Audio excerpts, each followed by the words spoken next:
The one thing about all these great new guitars is you can't make old. You know, the only thing that makes old is time. The collection you're about to see is from what I've coined Dakota Dave Hall's Museum for the Working Guitar. He starts with a couple local makers, he moves into some resonators unlike any you've ever seen before. He's got handmade Gibson copies better than any Gibson. He's actually got Gibsons better than any Gibson. And if you stick it around to the end, there's actually a little surprise for you, kind of like a 2-for-1 special. He has likely the largest collection of 6-string banjos in Minnesota. I'll leave it up to you if that's a good or a bad thing. But kick back and enjoy this. This is Dakota Dave Hall's Museum for the Working Guitar. Tell me about this guitar. This was made by Charlie Hoffman, local guitar maker, and in 1976. So it's nearing its 50th birthday. And as you can see, it has had some miles and taken some lumps. Are you the only owner? I'm the only owner. I bought it new.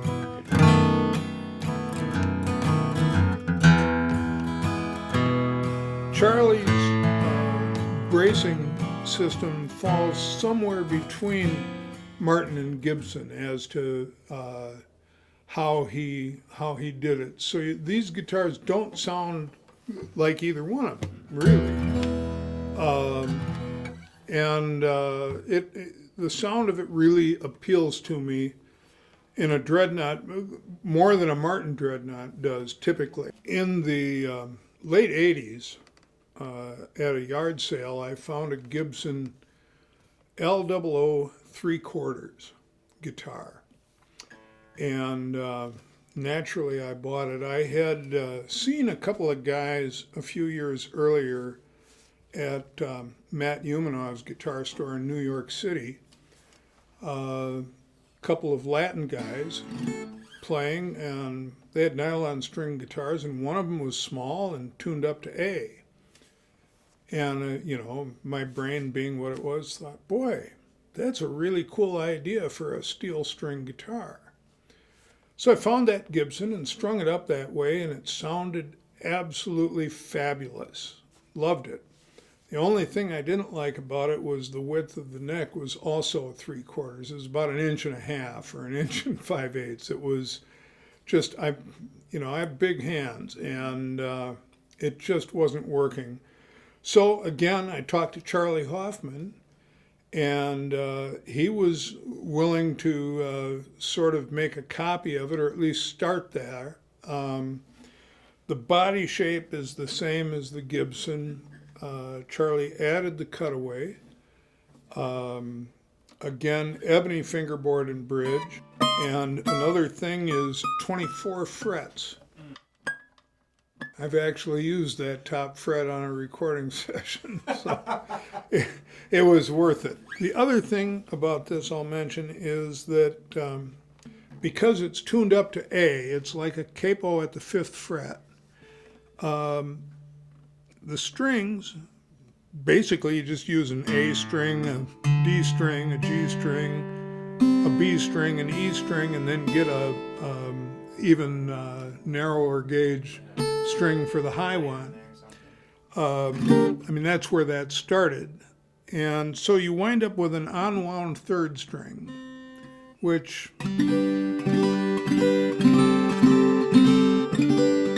I think gives it its bell-like quality.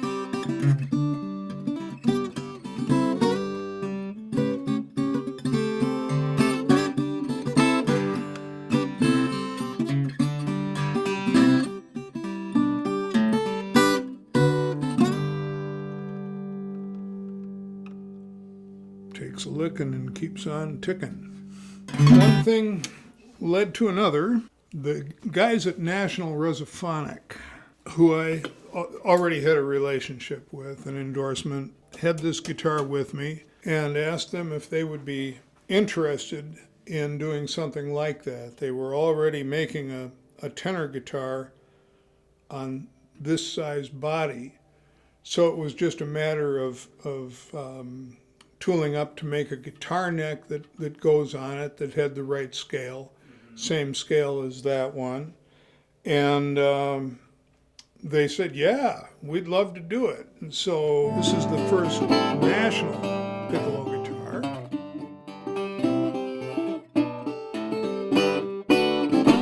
It, again, more options, always. So this is your tricone. Yeah, we went to National with the idea of trying to get an endorsement. The pitch was, since we're not like blues players, being a couple of people that are outside of that whole thing, maybe it would be interesting and would give people an idea that, oh, they're not just for blues, they're not just for slide. They bought it. They bought the pitch. And, you know, have become really good friends too along the way, which is delightful.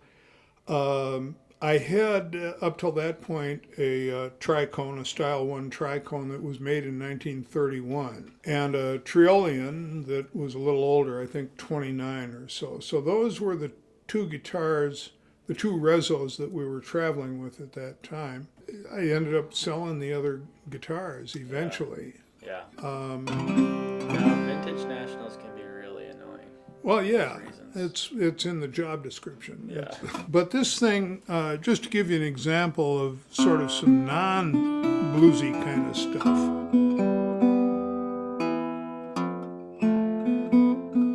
And I am truly of the belief that the new Nationals are better instruments than the old ones. A guy that owns a company that makes alloys, actually, was a National guitar freak.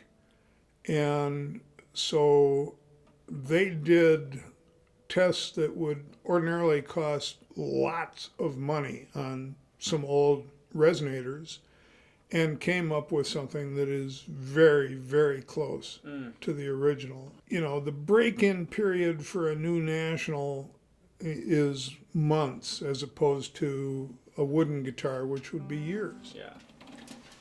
Almost a lifetime. So that was the tricone. This is a single cone National, unplated brass construction, what they call raw, which means that given a little bit of time, it's going to start to turn green. Yeah. Yeah, you would you'd get that eventually. The other thing you've probably noticed, most of my guitars don't have dots in the fingerboard. Yeah. What about on the side?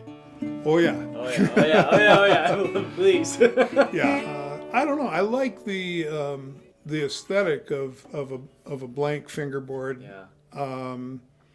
Very much. I think it looks cool, and so Yeah. I just when I've ordered a guitar, I've gotten them that way. Even the Martin. If you're gonna go for it, you should just go for it with like Well, the big boy. Oh yeah, that's yeah. I got one more really very, very cool single cone National. You'll see what's different about it in a moment. You can see already.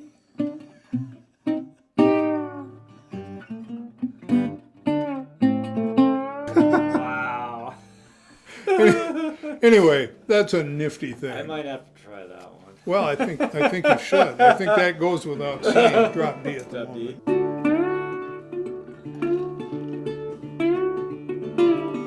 Yeah.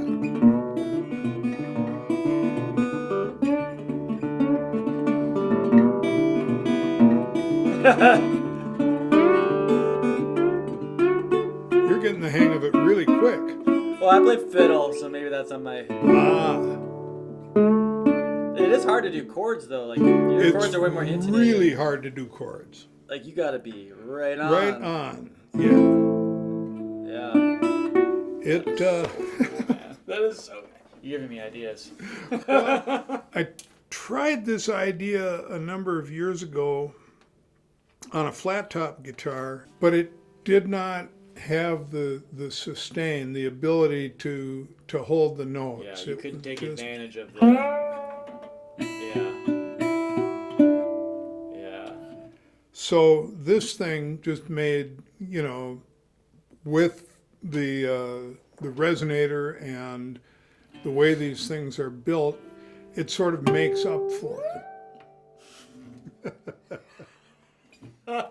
So back in 2005, I had been talking to the National people. They had made a couple of baritone guitars. And the late Don Young was in charge there at the time.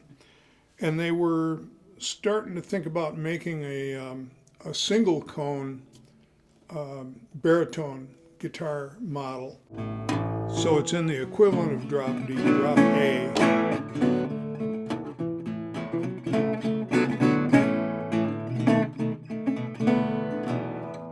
Etc. The tricone is a lot more subtle as a baritone than the single cone one is.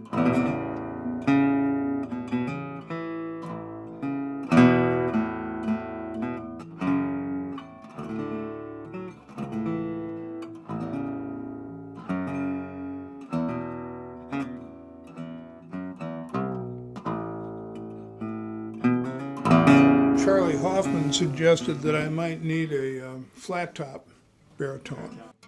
This has cocobolo back and sides, which is a rosewood, and it's really projects nicely. It's really beautiful. I sort of had this idea that it, would be cool if it looked a little bit like Leadbelly's 12-string. And sort of evokes that.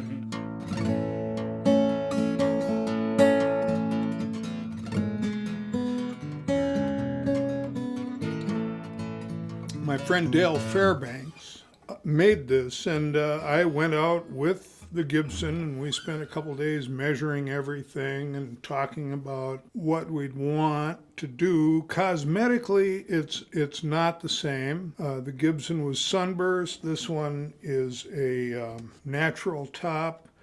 It was mahogany and spruce. This is sort of fancier mahogany, what they call beeswing, because he had it and offered it. Yeah, sure. And the original had a Brazilian rosewood fingerboard and bridge, which is problematic these days for international travel because of the CITES treaty, so we opted to go with ebony.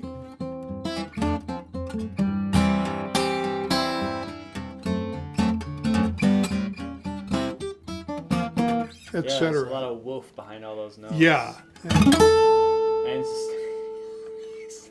it's got it, and he's great. Kind of, I think of him sort of as the vintage Gibson whisperer, almost, if you Okay. will. The Jumbo was built in 1935. In my opinion, Gibson Jumbos, J35s, LOOs were really as good of instruments as were being made anywhere at that time. so we got a few of these Fairbankses. I do.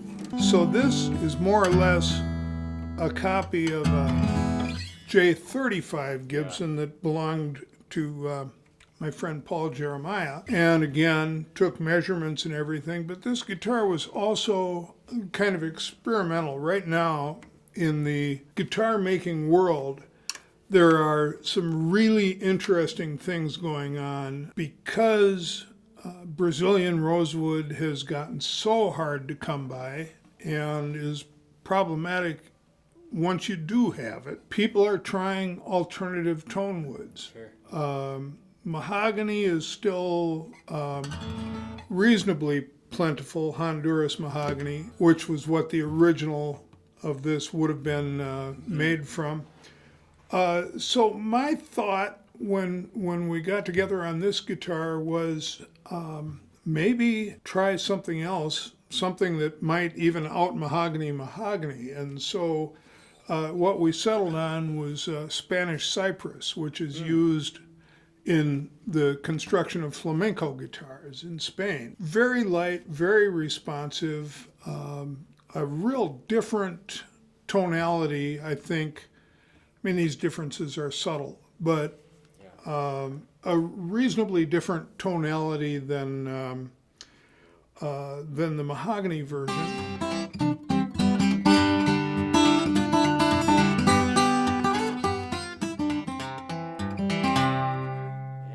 So I noticed behind the break angle of the nut, you have this foam. I do, and basically the strings up here sometimes will tend to produce overtones, produce sound that maybe is not desirable, particularly on a recording, but and so I like to kind of tame it a little bit. These are the rubber pieces from a capo. Oh, really? Yeah, this is another J35. We like to say you won't find one of these in the wild. In the 40s, Gibson made some mahogany-topped J45s during the war. Spruce was sometimes hard to come by.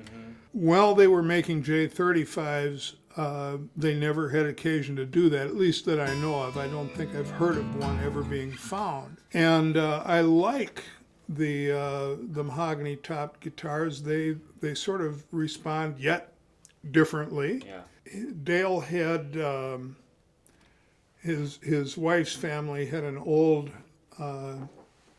basically a dining room table that was 130 years old or something like that, and had seen better days. So he got a hold of that table, and it turned out it was perfectly quarter-sawn Honduras mahogany. Just gorgeous stuff. Yeah. He had enough for 2 sets, or 3 sets rather, of guitars, plus enough extra that he could have made another back, or in this case, the top. I have one more of these to show you. Okay, so that one caught my eye, this whole This one. conversation. Yeah. So this is a copy of a Gibson Roy Smeck. Oh, cool. Also from that period, a Roy Smeck Radio Grande, to be exact. We were fortunate to find some Brazilian rosewood, some really beautiful Brazilian rosewood. Dale's sunburst work is spectacular. Yeah. He's as good as anybody in the country. And what we tried to do on this one was match the color of the edges of the sunburst with the wood on the sides that's going on. And I think he did a really good job. So the other difference with this guitar is it's got 12 frets to the body rather than 14. Probably a little less gig friendly. If I take this guitar to a gig, it's usually I'll take 2 flat tops, the other one being one with a 14 fret. To the body, because there are things that I literally cannot play on this guitar. It's throaty.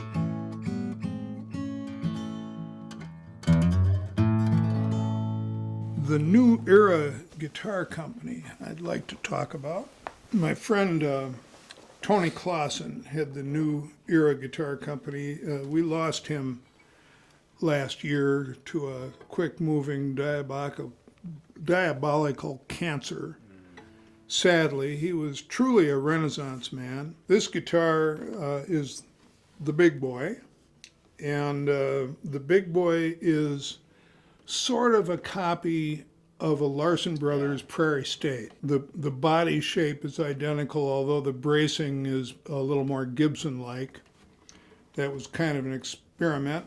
Again, a red spruce top, mahogany back and sides. Were all the Larsons, do you know, were they all sandwiched Material, laminated? most of them that I've seen are. Or is this then? It isn't, although, you know, I'm sure it would have been great if it was. Yeah, sure. I think it would have sounded very similar. Does it make a difference? Probably, Everything kind of somewhat. does, yeah. But this thing, anyway, it's kind of I think of it as the 9-foot Steinway of guitars. Yeah.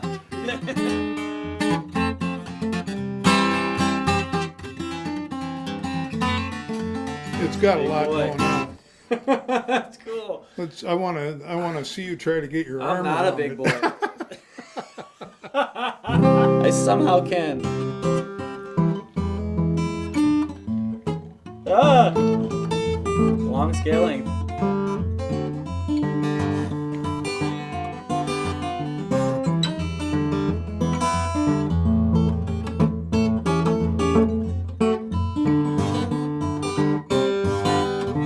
I need to shout out my girlfriend Cheryl Hall.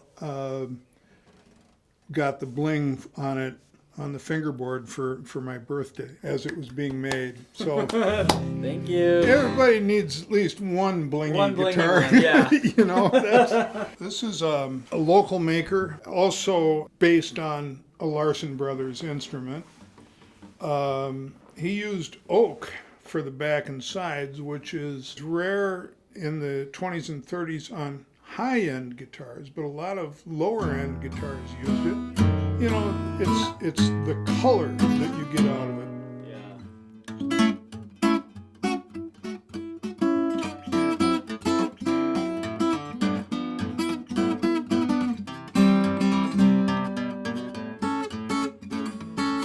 So this is a early 1930s Gibson L00. This one I recently inherited from a dear friend that passed away late last year. It's still hard for me to even play it. It's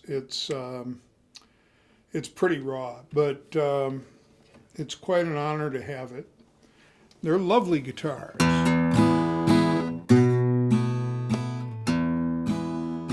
The one thing about all these great new guitars is you can't make old. You know, the only thing that makes old is time. Now, that being said, I wish sometimes I could be around 50 years from now to see how these compare to the originals. I think they're going to, be as good or better. The fit and finish, the care that people are making these new guitars these days, really takes it to a whole other level. You did not have really too much interaction between artists and guitar making companies. There was some, but not in the design realm, not in the actual feedback of how this stuff works in the field. Nowadays, of course, there's a lot of that going on. It's very cool. You should be able to get what you want. But old is something that just doesn't happen overnight.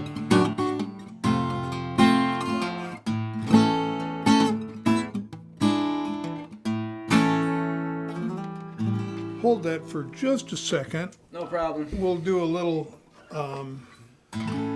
comparison. This is, I want to say, 12 or 13 years old, this Fairbanks, modeled after one of those. Here they work together.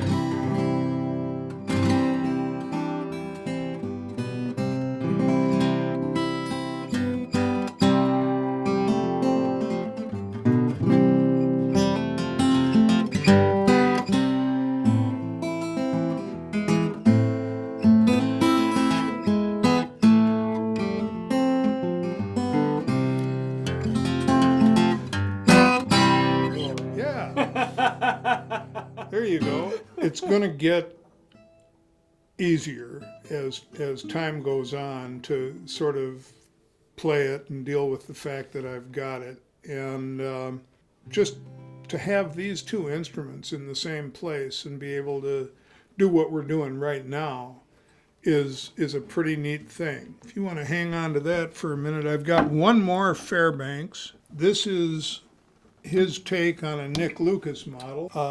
There were no maple neck Lucases in the 12 fret configuration that I know of. So it's deep. It's very deep. This piece of wood came from the same guy that had the Brazilian rosewood. This is a quadruple 018. It's a guitar that Martin did not make back in the old days. This size, they went up to triple O. The shape was used on some of their arch tops that they made in the 30s. More recently, people were converting some of the arch tops to flat tops, and Martin started making the size M guitars, and then they started calling them quadruple O's, and now some of them are M's and some are quadruple O's, and they're the same. They also make a jumbo size guitar that is like this, only deeper. Basically, the idea was if they had made this guitar in 1931, this is what I would have gotten.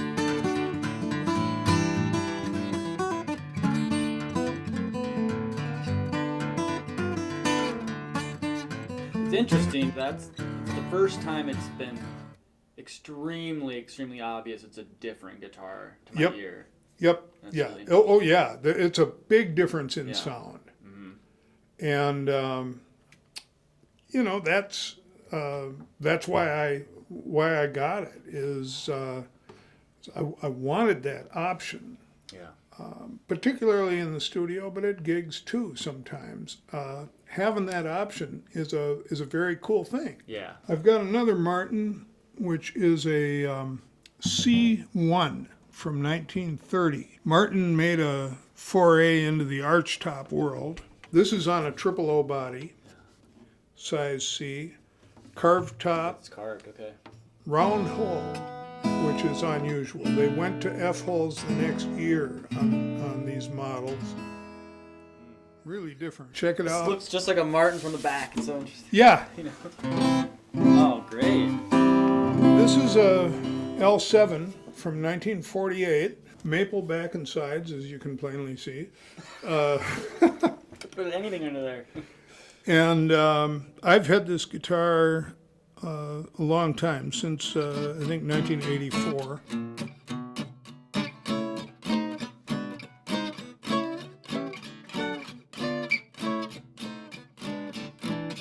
And this has an interesting thing. This is an aftermarket item that the Gretsch company made. You know, I always check out music stores wherever I am, and there was an old music store. I want to say it was in Stevens Point, Wisconsin, but I might be wrong. At any rate, he had a fair amount of stuff with price tags on it that in the case of these, which he had 5 or 6 of them that I bought, the price tag had probably been on them since 1949 or something. It's, just keeping your eye open for things. Okay, guitar banjo. We'll start with this one, which is a Vega tubaphone from the early 20s. And Johnny St. Cyr played one of these. Played with the Hot 5s and 7s. And I've had guitar banjos around for the last few years with varying degrees of success. But I found this one, and it really was the first one I found that it, like, oh, this makes sense. This is what they're supposed to be like.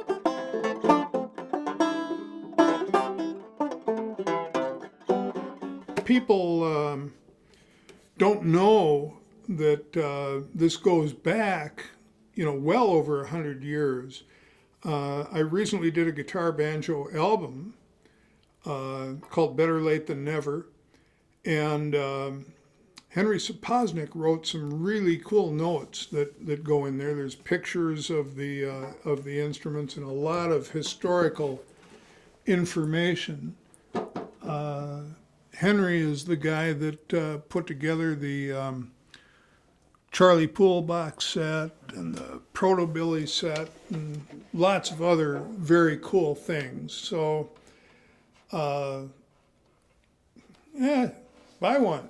This banjo, back in about 1980, I saw one of these. It's a Bacon and Day Silver Bell number 1. I think this one is 1929, if memory serves. And back at that time, there was no way that I could come up with the $1,000 that banjo would have cost me, but I never forgot it. During the pandemic, when I started doing my web broadcasts, a woman from upstate New York tuned in. I played a guitar banjo tune and said, I've been collecting guitar banjos.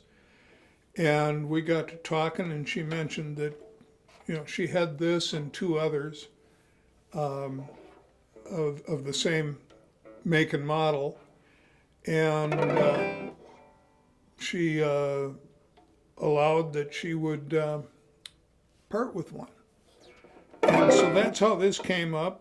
Of course, it was a lot more than it would have cost in 1980. They made some much fancier models. This is a Style 1. They got into the realm of just crazy as they got fancier. But most of their guitar banjos are the Style 1s.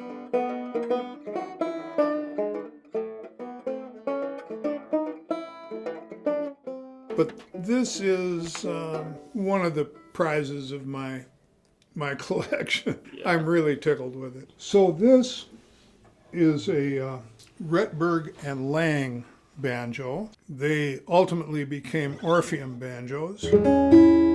This is the biggest banjo I've ever seen. It's 18 inches across.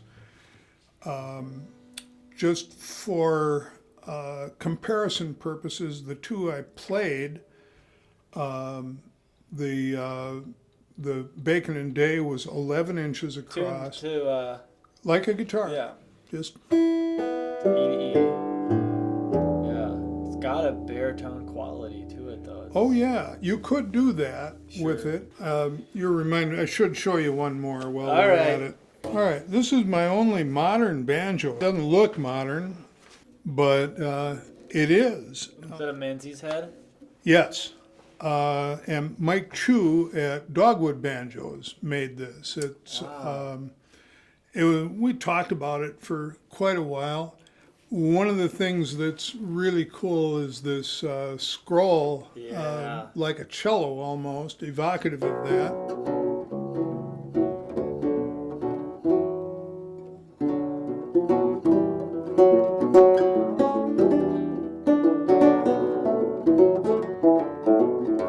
I think if it sounds good, it is good. Mm-hmm. And that's basically there you go. My mantra. That's it. Right. Okay, that's all I got. Why? Well, why not? Thank you. Yeah, that's so fun.